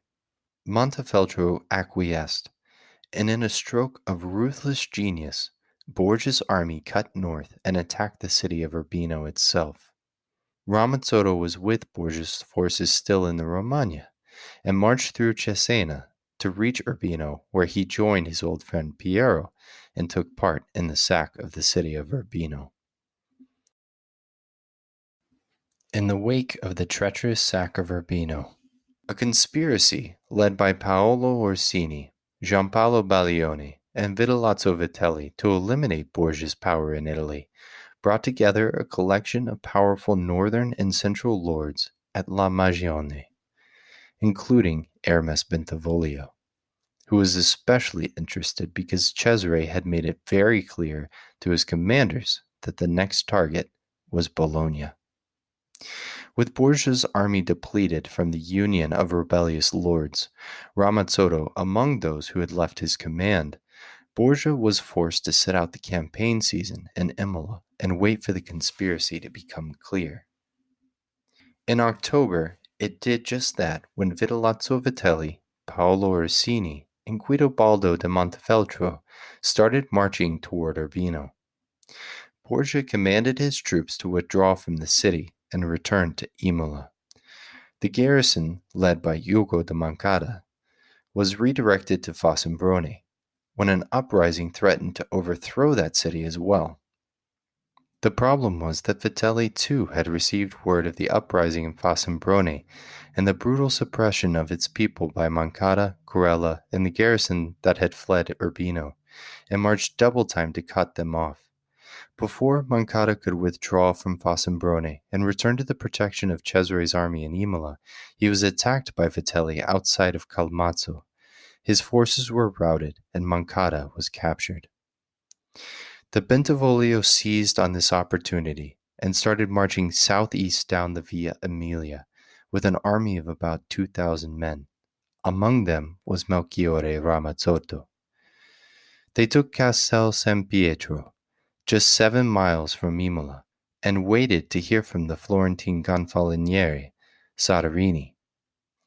With forces in the south under Orsini and Vitelli, and the Bolognese army from the west, they penned Borgia and Imola, and all they needed was the Florentines to provide the final death nail in Borgia's dynastic ambitions. Delays from Soderini gave Borgia time to raise local troops, and within a month he had mustered almost 1,800 men from his Romagnol territories, including the famed Brisighella infantry from Val de Lamone. The hopes of the conspiracy were dashed, and Borgia was able to peel them off one by one with charm and empty promises. Giovanni Bentivoglio wasn't about to let this opportunity pass, and sent Ermes Bentivoglio to Florence, along with Melchiorre Ramazzotto and 200 men-at-arms. Unfortunately, by the time Ermes got to Florence, the conspiracy had completely crumbled, as Vitelli and Orsini had both capitulated to Borgia's concessions. Upon Ramazzotto's return to Bologna, his condotta was reduced to 40 men, and he was tasked with defending the bastion of San Michele in Bosco with our dear friend Mancino of Bologna. A month later, he was released from Bentivoglio's service. Giovanni Bentivoglio was one of the last lords involved in the conspiracy to concede, and his concession was rather humiliating. Borgia wrote to him that he would forgive the Bolognese lord for his mistake, and that no more would come of the offense if he supplied his army with 200 men-at-arms, 200 light cavalry, in return for a promise of half that number of forces would be sent to the aid of Bologna if they were ever to come under threat during the next 8 years. And in guarantee of these promises, Giovanni would pay Cesare 12,000 ducats a year. After his release from Bentivoglio's service, Ramazzotto kept his head down and removed himself from the tense political landscape until it became clearer in 1503. when news arrived of the death of Alexander VI. Now all of the great lords were about to descend on Borgia's dukedom, which was doomed to collapse. Venice in particular had been biding their time, letting the narrative unfold while Cesare destabilized the Romagna and uprooted ancestral lords. They knew that the Pope was an old man, and as effective as he may have been from a strategic and political sense, they hedged their bets on the fact that he wouldn't live to see his son become so powerful that his own death wouldn't hamstring Cesare's claims in territories that Venice had long coveted. However, it wasn't just major powers vying for control in Romagna. It was also deposed lords. One such lord, Pandolfo Malatesta, along with his brother Carlo, hired all of the Romagnol and Bolognese condottieri they could get their hands on with the intent of reclaiming their lands in Rimini. Ramazzotto took this opportunity to strike back at Borgia. Inevitably, his fate and the fate of all the surviving conspirators hinged on Borgia's demise. So, Ramazzotto put together a company of 150 cavalrymen, along with his always loyal Bolognese mountain troops, and made his way to the territory just outside Rimini, Sant'Arcangelo, where he joined up with Carlo Malatesta. Their first move was to free the city of Santa Giustina, where they freed 12 loyal Rimini lords and managed to capture a high-profile target who they ransomed back to Borgia for 5,000 ducats. With their base of operations secure, Ramazzotto and Malatesta started to work their way into the outlying villages of Rimini, forcing the garrison of the city under Giovanni Sassatello to panic and lock themselves in the citadel. Local troops started to rally to their banners, and their force was bolstered to 500 horse and 3,000 infantry, along with 2 falconets. They moved quickly through the city, taking 2 key objectives that allowed them to assault the citadel, and outside the city, cutting off Sassatello's supply lines by securing Forli Pepoli. Sassatello recognized the impossibility of his situation and surrendered the city to Malatesta. The Malatesta had conducted a smooth, decisive campaign against Rimini, but they couldn't hold it.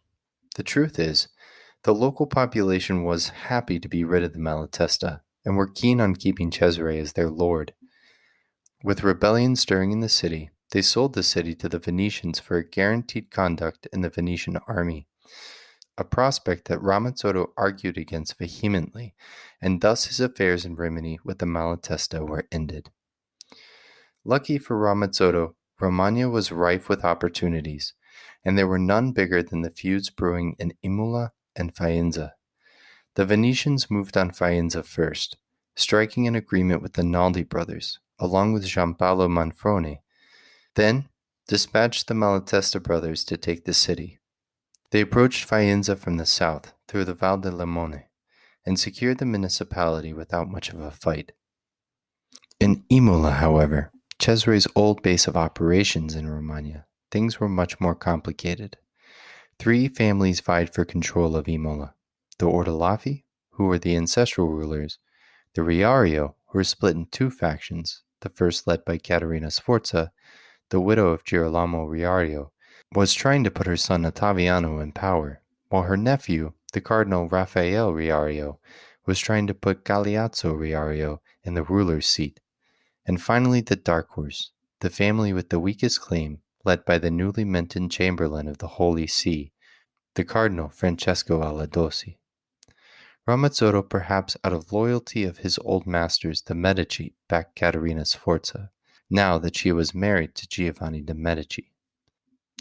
The new Pope, Julius II, however, wanted nothing to do with the Riario after they had tried to kill him.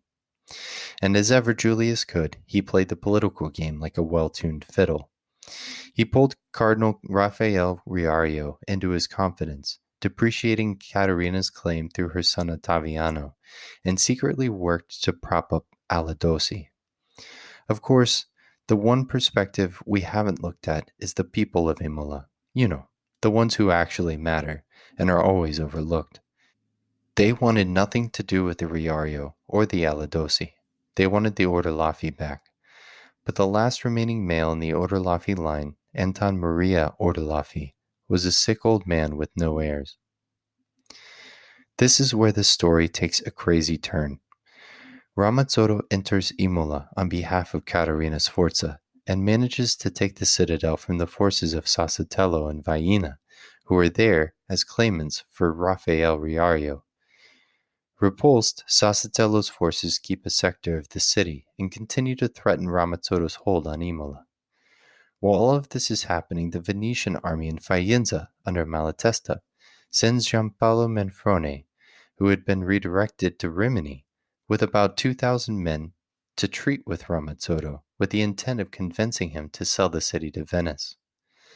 Surrounded not once, but twice, by two opposing armies, Ramazzotto had all the controlling power and took his time listening to the arguments of each claimant. The lady Caterina Sforza, upon receiving the news, made a daring play. She wrote a letter to Giovanni Sassutello, detailing how his employer, Cardinal Raffaele Riario, was responsible for his father's murder. This led to Sassutello and Vitelli switching sides, but it didn't have the intended consequences Caterina had envisioned. Instead of submitting Imola to her claim, the power dynamic shifted to Ramazzotto, who sold the city to the highest bidder. Not surprisingly, that bidder was Pope Julius II. As a thank you, Ramazzotto was summoned to Rome to personally meet with the Pope.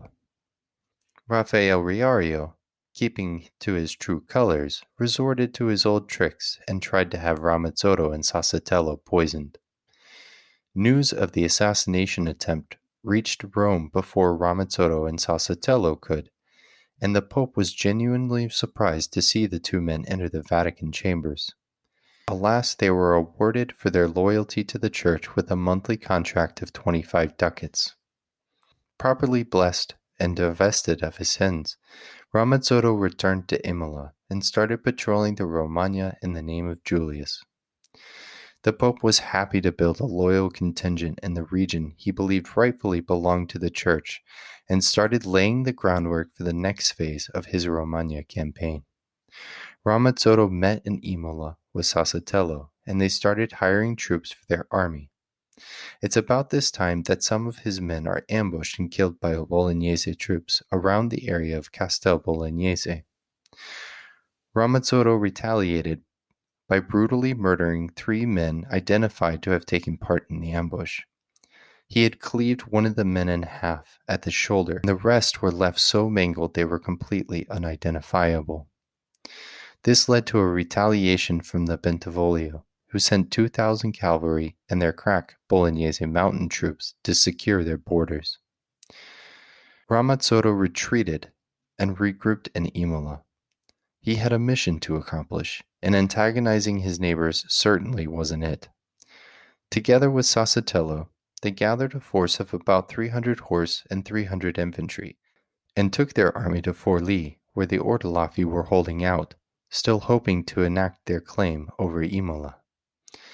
On their way to the city, they ran into the Venetian army campaigning in the Romagna, led by Niccolo Orsini and Giacomazzo of Venice. An intense standoff ensued, but neither side escalated the situation, and each army found their own path. Ramazzotto and Sassutello continued to Forlì, where they set up their siege. While conducting the siege, Sassutello and Vaina made an attempt on Fossum Popoli, which failed. This started a pretty heated rivalry between the two Condottiere. After Sassutello refused to give command of the cavalry to Vaina. Upon their return, the frail old Ordelaffi capitulated and surrendered the city. A delegate of the Ordelaffi, Nane Moratini, rode out to ask the papal forces to remain outside of the city gate, but Ramazzotto told him he would rather dine in the halls with the lords, and together with Sassutello they entered the city at the head of their army. Once inside, they were attacked by a loyal garrison, who were shocked by the affront. This led to infighting among the papal forces. Sassutello was suspicious that Ramazzotto wasn't very loyal to the Pope, and what started as an argument between two commanders spilled over into their men, and eventually ended with bloodshed in the streets of Forlì. Ramazzotto withdrew his men from the city and went to Bertinoro. 10 days later, he was heralded by the papal legate, the Archbishop of Ragusa, Giovanni Sacchi, to meet in Imola, along with Sassuatello. The purpose of the meeting was to end the division between the two papal commanders. It seems to have worked because while in Imola, Ramazzotto and Sassuatello did what any newfound Condottiere besties would do, and sacked the homes of Guido Vaina. Why not? Their differences settled, Sassuatello and Ramazzotto were called to Forlì, where Ordelaffi forces under Nanni Moratini were again causing trouble, harassing the garrison of the loyal papal administrator Dumais. Ramazzotto tried to put down the riots, which led to a full-on rebellion in the city, and as a result, he and Sassuatello were forced to flee. Ramazzotto spent the next 2 months skirmishing with Moratini forces before a sizable reinforcement of 10 lances, 50 light horse, and 500 infantry gave him the manpower to overcome the garrison. Moratini's forces fled, and Forlì was once again secure. From this point to about 1506, Ramazzotto spent his time fighting Moratini raiding parties before the Pope called him to Bologna for his attack on the Bentivoglio. This spotlight of Ramazzotto is fascinating from a HEMA perspective because Ramazzotto opposed or was allied with 3 patrons or extant authors of martial arts treatises: Pietro Monti, Filippo Vadi, and Achilles Marozzo. Our friend the priest was quite the character, but fear not, because his story doesn't end here.